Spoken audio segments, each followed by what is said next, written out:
Magandang umaga po sa inyong lahat. Bilang isang pari na sa loob lamang ng 2 taon o a little over 2 years, marami na ho akong mga weddings o kasal where I solemnize. And sa bawat kasal ay makikita mo ang saya ng mga kinakasal, the bride and the groom. Dito pa lang ho sa katedral, madami ho ang kinakasal, linggo-linggo.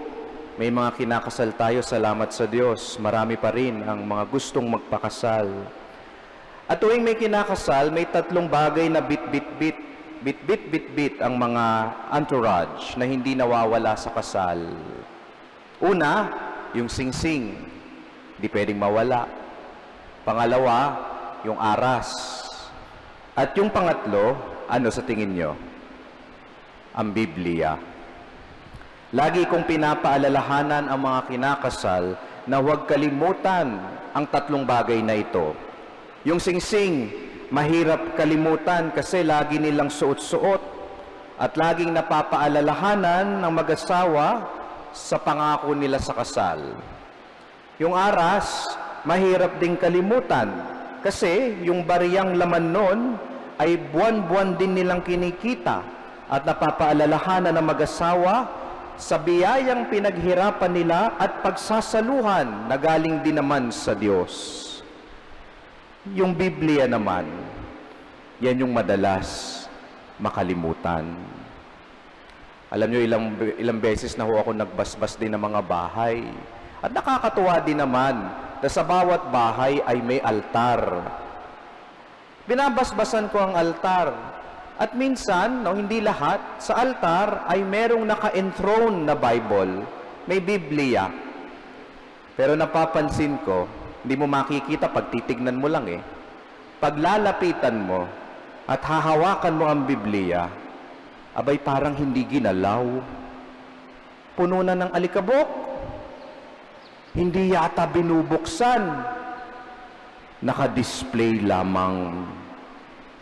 Pinapaalalahanan ko ang mga mag-asawa na kayo kung magsisimula ng bagong pamilya, abay huwag niyong kakalimutan na mahalaga ang papel ng salita ng Diyos. Kung alam lang natin ang kapangyarihan ng salita, bawat bahay magkakaroon ng Biblia. Bawat isa sa atin may personal na Biblia. Meron ba kayo? Meron?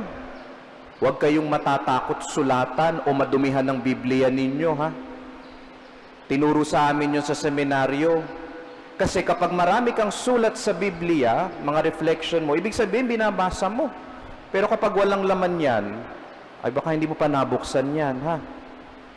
Kung alam natin ang kapangyarihan ng salita ng Diyos, bawat isa sa atin, hindi lang magkakaroon ng Biblia, bubuksan yan araw-araw, babasahin, will consume every word, and most importantly, will live out the word. Ngayong araw po na ito ay National Bible Sunday and the Sunday of the Word of God para po sa 2.38 billion Christians worldwide. Hindi lang ho spiritual book ang Biblia. It is the Word of God. God as the author. And the human authors of the Bible are also true authors who are inspired by the Holy Spirit. The Bible is not only a source of knowledge, but a source of an encounter with Jesus, the divine Word. Sabi nga ni San Agustin, Jesus is present in every page of the Bible. At ang sabi naman ni Saint Jerome, paalala ito sa ating lahat, ignorance of the Bible is ignorance of Christ. Napakahalaga ng Biblia sa ating buhay Kristiyano. Sa bawat misa, we listen to the Word. Ito, parte ito. We call it the liturgy of the Word, where the Word of God is proclaimed. First reading, responsorial psalm, second reading, gospel, and even my homily. The homily deepens our reflection of the Word of God. Kaya nga, sa bawat misa mahalaga kung sino ang mga magiging lektor. Dapat malinaw magsalita, maayos magsalita at magbasa. At tayo anong ginagawa natin habang sila'y nagbabasa? Napapansin niyo ba wala tayong Biblia sa ating mga upuan? Bakit? Kasi inaanyayahan tayong makinig. Dapat nakikinig tayo in the proclamation. Because in the proclamation of the Word and in the reverent listening of the faithful, the Word becomes alive. At mahalaga din na kaming mga pari ay nagninilay at nagpapalalim ng pag-unawa sa salita ng Diyos so that the Word of God can be lived out in our daily lives. The Word gives us strength. The Word has the power. Lalong-lalo na sa tatlong bagay na ito na ating pagninilayan. The Word gives us the power and the will to live, to love, and to life. Una, the will to live. Alam niyo sa ating unang pagbasa mula sa aklat ni Nehemias, sinabi doon kung paanong nagbigay ng pag-asa at galak sa mga tao nang binasa ng paring si Ezra ang salita ng Diyos. A bit of a background. Itong mga Israelita, they just came back from a 70-year plus exile in Babylon. At pagbalik nila sa Jerusalem kung saan sila pinanganak at lumaki, it was in ruins. Isipin nyo na lang na matagal kayong nawala sa inyong lugar kung saan kayo pinanganak at lumaki, tapos pagbalik nyo, wala na. Gumuho ng lahat. That brings despair, great sadness over the people, dashing their will to live. Pero nung ginawa ng salita ng Diyos, the Word of God gave them hope.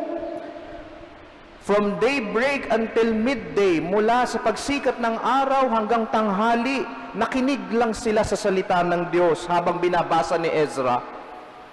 At habang binabasa ng paring si Ezra, umiiyak sila. Anong sabi ng paring Ezra? Do not weep. Today is a day of rejoicing. Kaya nagdiwang sila kahit nagumuho ang kanilang sinilangan. The Word gave them consolation and joy, but most importantly, it gave them the will to live. Bilang isang nurse po dati, marami na po akong inalaga ang mga pasyente, lalo na yung mga unconscious o kaya yung comatose, no? Hindi na nagising, no? Pero buhay pa, no? Pag ganong mga pagkakataon, iniimbitahan ng mga pamilya at mga kaibigan, bumisita kayo. It gives comfort to the patient. Encourage the patient to fight, to have the will to live. At paano namin sinasabi iyon? Kausapin ninyo. Talk to the patient. At kapag nagsasalita at naririnig ng mga pasyente, no, kahit comatose sila, yung mga boses ng kanilang mga minamahal, makikita mo yung vital signs nila nagbabago. Biglang tumataas yung pulse rate, yung blood pressure nag-iiba. May epekto ang salita sa kanila, lalo na ang salita ng mga minamahal nila. Now, if our words can bring consolation to the people in their most trying times, imagine what the Word of God can do to us. The Word gives us power to hope and the will to live. Una, the will to live. Pangalawa, the will to love. In our second reading, Paul reminds us that we are one body in Christ. Christ, who is the Word made flesh. Though many parts, each part has a role to play, and we are one. Imagine niyo, kung walang mata, paano tayo makakakita? Kung walang paa, paano makakalakad? At kung walang tenga, paano makakarinig? Kaya nga, sabi ni San Pablo, kapag ang parte mo sa buhay sa katawan ni Kristo ay maging paa, huwag mong maliitin ang pagiging paa at sabihin, hindi naman ako yung mata. Ano bang silbi ko? O kaya naman huwag mong sasabihin, paa ako, hindi ko kailangan ng tenga. We all have a part to play.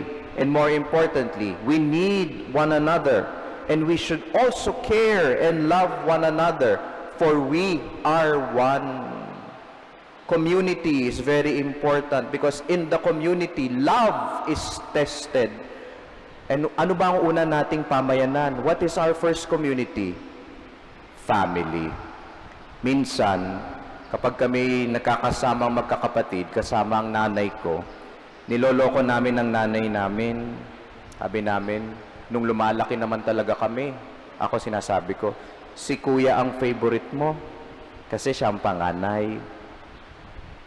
Hindi O sige, yung bunso na lang kasi siya naman yung bunsong lalaki. Lagi mong binibigyan ng atensyon. Hindi sagot ng nanay ko. May isa pa akong kapatid. Yung isa kong kapatid, si Faye, yun ang paborito mo kasi nag-iisang babae. Kawawa ako Wala akong lugar. Pangalawa kasi ako Siya ang favorite mo. Tatawanan lang kami magkakapatid kasi bawat isa sa amin, tingin namin hindi kami ang favorite. Yung isa daw ang favorite. Anong sabi ng nanay ko? Magsitigil kayo. Wala akong favorite. Wala akong favorite. Mahal ko kayong lahat. Mas binibigyan ko lang ng atensyon ang mas nangangailangan ninyong kapatid. Sabi nga nila, mga kapatid, kapag meron kayong nakikitang pagkukulang sa pamilya, pag meron kayong nakikitang pagkukulang sa bansa, kung meron kayong nakikitang pagkukulang, lalo na sa simbahan, huwag lang punan ng puna. Punan mo din. But do it not out of obligation, but do it out of love. The Word gives us the power to love. At pangatlo, the will to life. Jesus as the Word made flesh is the fulfillment of the Word. Jesus as the Word made flesh is the enfleshment of the Word. Sa bawat misa, ang salita nagbibigay buhay dahil tinatanggap natin si Jesus ang tinapay ng buhay. Sa bawat misa, ang salita hindi lamang nagbibigay buhay sa atin, ang salita hindi lang nagpapaalala sa atin kung paano mamuhay. Sa bawat misa, ang salita din ang nag-uudyok sa atin para ibigay ang buhay natin sa iba, to give life to others. Because the new life we receive in Christ as Christians should be life-giving to others, observed through our loving. Tandaan ninyo, mga kapatid, meron tayong kapangyarihan. We have the power because the Word is alive and the Word resides in all of us. The Word gives us the power and the will to live and to hope. The Word gives us the power and the will to love. Most especially, the Word gives us the power and the will to life. We have the power. Use it. Amen.